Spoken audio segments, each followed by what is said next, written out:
الرحمن الرحیم. تمام تعریفیں اس پروردگار کے لیے جس نے اس کائنات کو بنایا ہے. کل رات علیمہ خان اور عظمیٰ خان دونوں کو جہلم جیل سے جو ہے اس کو رہا کر دیا گیا ہے. انہوں نے باہر آ کر کیا معاملات سامنے رکھے, کیا نئی تفصیلات, کیا نئے انکشافات سامنے رکھے, ان پر تفصیل سے بات کریں گے. دوسری طرف سلمان اکرم راجہ صاحب کے ساتھ عمران خان کی اکیلے میں ایک ملاقات ہوئی ہے اور عمران خان نے سلمان اکرم راجہ صاحب کو بڑی ذمہ داریاں جو ہے وہ سونپی ہے اور اس کی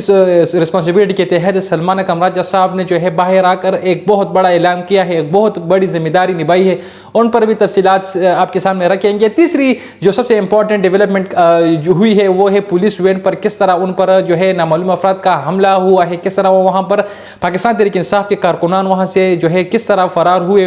کیا سچ ہے کیا جھوٹ ہے, تمام پروپیگنڈا تمام احوال آپ کے سامنے ہم رکھنے جا رہا ہے.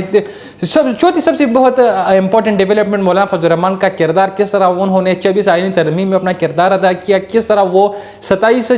ترمیم کے حق میں کس طرح انہوں نے اپنا رائے جو ہے وہ بتایا, کس طرح انہوں نے 27ویں ترمیم کے حوالے سے جو ہے ایک بہت اہم سٹیٹمنٹ جاری کیا. بہت امپورٹنٹ معاملہ اس وقت نواز شریف, میاں محمد نواز شریف کس طرح وہ قاضی فیاض صاحب کے جانے کے بعد کس طرح وہ طبی معائنہ کے بہانے کس طرح وہ اس ملک سے فرار ہونے جا رہا ہے. تو تمام تفصیلات ہم آپ کے سامنے رکھ رہے ہیں, تمام معاملات آپ کے سامنے ہم رکھنے جا رہا ہے. اس سے پہلے کہ اگر آپ ہمارے چینل پر نئے ہیں تو برائے کرم ہمارے چینل کو سبسکرائب کریں اور نئے معاملات نئے انفارمیشن کے لیے ہمیں فالو کیجئے. ڈیولپمنٹ جو ہوئی ہے وہ علیمہ خان اور عظمیٰ خان, عمران خان کی بہنیں اس وقت جہلم جیل سے ان کی رہائی ہو گئی ہے. کس طرح ان کا شاندار استقبال کیا گیا, کس طرح انہوں نے باہر آ کر یہ تفصیلات عوام کے سامنے رکھی ہے کہ کس طرح وہاں جہلم میں پاکستان تحریک انصاف کے 400 تقریباً 400 سے 500 کے قریب کارکنان اس وقت اس جیل میں ڈیچو کے احتجاج کے حوالے سے ان کی گرفتاریاں ہوئی ہیں. کہاں کس طرح انہوں نے بتایا کہ کس طرح ان کو جو ہے قید تنہا میں رکھا گیا تھا, کس طرح ان کے ساتھ زیادتی کی گئی تھی, نہ ٹیلی ویژن کی جو ہے سہولت تھی, نہ اخبارات کی سہولت تھی, نہ جو ہے اپنے مرضی کے کھانے پینے کی جو ان کو اجازت تھی, کس طرح وہ دونوں بہنیں ان کو جو ہے قید تنہا میں رکھے گئے تھے. انہوں نے تفصیل سے اس چیز کے بارے میں گفتگو کیا کہ ہم کسی بھی خوف سے خوفزدہ نہیں ہوں گے, ہم اس جدوجہد کے جمہوریت کی جدوجہد کے لیے کڑے ہیں اور ہم ہر قسم قربانی دینے کے لیے تیار ہیں. ہم اپنے بھائی کے ساتھ کھڑے ہیں اور خون کے جو ہے نذرانے سے پیچھے ہٹنے والے نہیں ہیں. اس طرح سلمان اکرم راجہ کس طرح وہاں پر اسلام آباد ہائی کورٹ نے جب جو ہے عمران خان سے لیگل ٹیم کی پرمیشن دی, کس طرح وہاں پر شعیب شاہین اور اس طرح فیصل چودھری, اس طرح سلمان اکرم راجہ تین وکلاء عمران خان سے ملنے اڈیالہ جیل پہنچے. کس طرح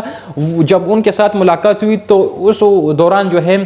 سلمان اکرم راجہ صاحب وہاں پر عمران خان کے ساتھ ٹہرے, اکیلے میں ان کی ملاقات ہوئی. جبکہ شعیب شاہین اور فیصل چودھری صاحب باہر وہ آئے, انہوں نے میڈیا سے گفتگو کی. اسی دوران سلمان اکرم راجہ عمران خان سے اڈیالہ جیل میں مل رہے تھے, ملاقات ہو رہی تھی. اسی دوران عمران خان نے سلمان اکرم راجہ کو بڑے جو ہے جو رسپانسبلٹی جو ہے وہ سونپی ہیں. اس کے تحت جب سلمان اکرم راجہ باہر آئے تو اگلے ہی دن جو ہے اس رسپانسبلٹی پر جو ہے وہ کام شروع ہو گیا تھا. اب جو میں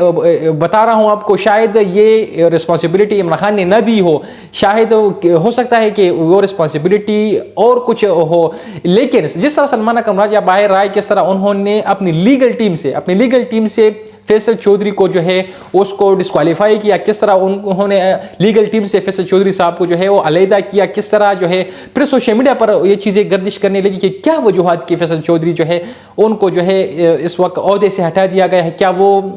فواد چودھری کا بھائی ہے, اس کے ناطے ان کو جو ہے وہ اس عہدے سے ان کو ڈسکوالیفائی کیا, واٹس ایپ گروپوں سے نکالا, یا جو بھی معاملات تھے کیوں ان پر سوالات کھڑے ہو رہے ہیں. جس طرح سلمان اکرم راجہ صاحب نے پھر جب سوشل میڈیا پر ان کا ایک ٹاک شو ہو رہا تھا تو ان پر جو ہے صحافی اور ان سے گفتگو کی, یہ سوالات کیے کہ کیا آپ نے کس وجوہات پر, کس چیز کے بنا پر آپ نے جو ہے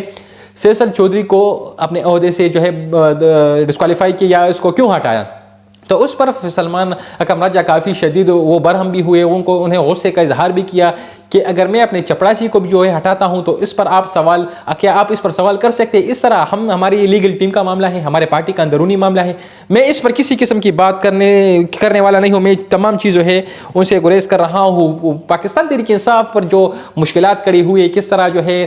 بڑے بڑے نام جو سمجھے جاتے ہیں کہ وہ عمران خان کا ساتھ دیں گے, کس طرح وہ لوگ عمران خان سے وہ بھاگ گئے, کس طرح انہوں نے جو ہے دوسرا راستہ اختیار کیا. ان میں بڑے بڑے نام تھے, اسد عمر, فواد چودھری, اس طرح پرویز خٹک, محمود, عثمان بزدار, اتنے بڑے بڑے نام تھے, لوگ تصور بھی نہیں کر سکتے تھے کہ یہ لوگ پارٹی کو چھوڑ کر جائیں گے. اسی دوران جو ہے لائرز وکلاء ایک ایسی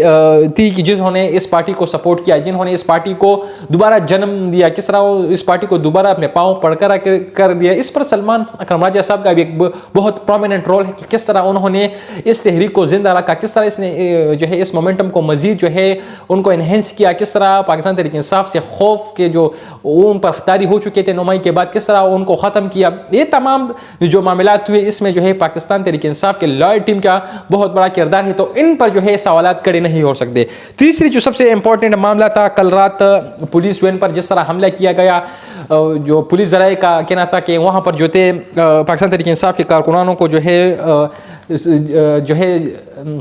کورٹ میں ان کو پیش کیا گیا تھا, کس طرح ان پر جو ہے ڈی چوک میں مقدمات تھے, اس وساست سے ان کو پیشی کے بعد جو ہے اٹک جیل منتقل کیا جا رہا تھا. اسی دوران انہوں نے ایک سٹیٹمنٹ دی کہ پاکستان تحریک انصاف کے کارکنانوں کے اوپر جو ہے حملہ ہوا ہے نامعلوم افراد کا, اور وہ ان لوگوں کو جو ہے وہ فرار لے گئے یا ان کو وہ جو ہے وہاں سے فرار ہوئے. اسی دوران جو ذرائع کا ایک سٹیٹمنٹ جاری ہوا, پولیس ذرائع کا ایک سٹیٹمنٹ جاری ہوا کہ اس جو ہے اس وین میں جو تھا وہ انور زیب پاکستان تحریک انصاف کا MNA, اس طرح یاسر قریشی, لیاقت ان وین میں موجود ہے. جبکہ میں اس وساست سے یہ بات میں اس لیے دہرا رہا ہوں, یہ بات میں اس لیے کر رہا ہوں کہ میں آپ کو ثابت کروں گا کہ کس طرح پولیس ایک پروپیگنڈا کر رہی ہے, ایک ڈرامہ کر رہی ہے. انہوں نے ڈرامہ رچایا ہوا ہے کہ کس طرح جو ہے وہ پاکستان تحریک انصاف کے کارکنانوں کو جب کہ وہ رہا ہوئے, ان کا جو ہے ان کے اوپر مزید مقدمات نہیں تھے, کس طرح ان کو فرار کر کے یہ جو پولیس والے یہ لے گئے, اور خود ڈرامہ رچا رہا ہے کہ کس طرح جو ہے وہ جو پاکستان تحریک انصاف کا کارکنان وہاں سے بھاگ گئے. انہوں نے ایک سٹیٹمنٹ جاری کیا پولیس ذرائع کی طرف سے کہ لیاقت یاسر قریشی اور انور زیب پاکستان تحریک انصاف کے MNA اس وین میں موجود تھے, انہوں نے بھی جو ہے وہاں سے یہ بھی فرار ہوئے. لیکن اسی دوران اس کا پروپیگنڈا آپ تصور بھی نہیں کر سکتے کہ اسی دوران جو ہے یاسر حسین پنجاب اسمبلی میں اس دوران سپیچ کر رہے تھے. محمد عمیر نے اس چیز کو ریٹویٹ بھی کیا کہ جس طرح پولیس کہہ رہی ہے کہ یاسر قریشی جو ہے وہ بھی اس وین میں تھے, کس طرح وہ اس وقت پنجاب اسمبلی میں جو ہے وہ سپیچ کر رہا ہے. اسی دوران جو ہے شیخ وقاص اکرم راجہ نے بھی ایک جو ہے ایک سٹیٹمنٹ جاری کیا کہ کس طرح پولیس نے ایک ڈرامہ نچایا. اس کا حوالہ ہم کے سامنے رکھنے ہیں, کا خلاصہ ہم آپ کے سامنے رکھنے جا رہا ہے. شیخ وقاص اکرم صاحب نے بتایا کہ قیدی وینس کڑی کر کے مطالعہ چو شبیر تنولی نے وین کا شیشہ توڑا. پولیس نے فیصل ٹاؤن کے قریب گاڑیاں موڑ کر خود کارروائی کی. ہمارے کارکنان کی ضمانت ہو گئی تھی اور اب دوسرے مقدمات میں گرفتاریاں کی جا رہی ہے. ہمارے کارکنان فرار ہونے کے لیے تیار نہیں تھے. تو یہ شیخ وقاص کا جو ایک سٹیٹمنٹ تھا, انہوں نے کس طرح ایک سٹیٹمنٹ کے ذریعے تمام چیز کا جو ہے خلاصہ رکھا. اس طرح جو ہے دوسری سب سے امپورٹنٹ ڈیولپمنٹ جو ہوئی ہے وہ ہے میاں محمد نواز شریف کا جو ہے لندن بھاگ جانا. جس طرح قاضی فائز صاحب اس نظام پر بوجھ بنتے رہے, کس طرح قاضی فائز صاحب نے اس نظام کی سہولت کاری کی, اس حکومت کی سہولت کاری کی, کس طرح ان سے بالآخر پاکستان کی جان چھوٹ گئی, اس نظام کی جان چھوٹ گئی, جو عام پاکستان جو ان کو انصاف نہیں مل رہا تھا, کس طرح ان کی جان چھوٹ گئی تھی. اس حوالے سے جو ہے محمد نواز شریف صاحب کے حوالے سے اسٹیٹمنٹ جاری ہو رہا ہے کہ وہ اس وقت لندن طبی معائنے کے بہانے وہ لندن فرار ہو رہا ہے. اس کے ساتھ ساتھ یہ اطلاع بھی آ رہی کہ مریم صفدر بھی اس وقت جو اپنے والد کے ہمراہ لندن روانہ ہونے والے ہیں, کیونکہ اب قاضی فائزہ صاحب جو ہے وہ اتنے بڑے منصب سے جو ہے وہ چلے گئے ہیں. اب انصاف کو فراہم کرنے میں جو کردار عدلیہ ادا کرے گی اس کا آپ تصور بھی نہیں کر سکتے ہو. کس طرح قاضی فائزہ کے آنے کے بعد بھی نواز شریف آیا, اور جانے کے بعد اب نواز شریف صاحب جو ہے وہ لندن روانہ ہو رہا ہے. اس کے ساتھ ساتھ جو سب سے امپورٹنٹ ڈیولپمنٹ ہے وہ ہے 27ویں آئینی ترامیم. کس طرح یہ حکومت, یہ نظام اب یہ دعویٰ کر رہی ہے کہ جو کثر 26 آئین ترمیم میں رہ گئی تھی وہ اس دفعہ جو ہے 27ویں آئین ترمیم میں ہم پورا کرنے جا رہے ہیں, اور ہم ایک نئی 27ویں آئین ترمیم لے کر آ رہا ہے. تو اس پر مولانا فضل الرحمان کا بہت واضح پیغام تھا, بہت جو ہے کھل کر وہ سامنے آئے ہیں. میں اس کا ایک سٹیٹمنٹ آپ کے سامنے رکھنے جا رہا ہوں. مولانا فضل الرحمان کہتے ہیں کہ کچھ دنوں سے چو سن